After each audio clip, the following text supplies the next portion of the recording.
आज के बाद राणापुर में जमीन सर्वे के खंभों से नहीं, राणा के साम्राज्य से नापी जाएगी।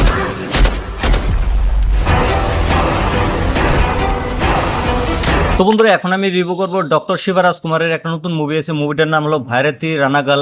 মুভিটা দেখে আমি কমপ্লিট করছি, তো মুভিটা কেমন আছে সেটাই আলোচনা করবো তোমাদের সাথে। তার আগে বলে দিই, তোমরা যদি মুভিটা দেখতে চাও অ্যামাজন প্রাইম ভিডিওতে যা দেখতে পারো, সেখানে হিন্দি ডাবিং অ্যাভেলেবেল আছে। এই মুভিটা দেখার জন্য তোমাদেরকে কমসে কম 2 ঘন্টা 14 মিনিটের সময় দিতে লাগবো।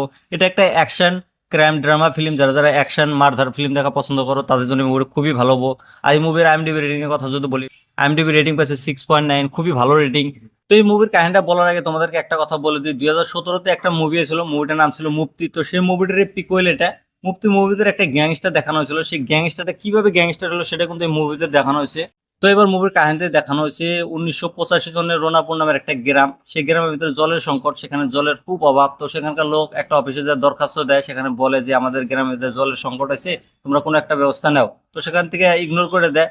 তারপর ডেলি সবাই একটা করে চিঠি দেয়, চিঠিগুলা পড়ে না। তারপর রোনাপুরে একটা ছেলে নাম হলো রানা, 10 বছরের। তো সে একদিন একটা চিঠি ভিতরে লিখে দেয় যে আমি এখন এই অফিসটা বোম দিয়ে উড়া দেবো। তো চিঠিতে দেয়, চিঠিটা তাও পড়ে না, তারা ফালা দেয়। তারপর অফিসটা উড়া দেয়, 6টা অফিসার মারা যায়। তারপর ছেলেটার 21 বছরের জেল হয়। তারপর সে জেলে থেকে পড়াশোনা করে, সেখানে একটা লয়ার হয়ে আসে ভালো। তারপরে আমাদের হিরো জেল থেকে ছাড়া পায়। ছাড়া পাওয়ার পরে শোনে যে রোনাপুর একটা বিশাল বড় রডের কোম্পানি খুলছে, সেখানে গরিব মানুষ কাজ করে।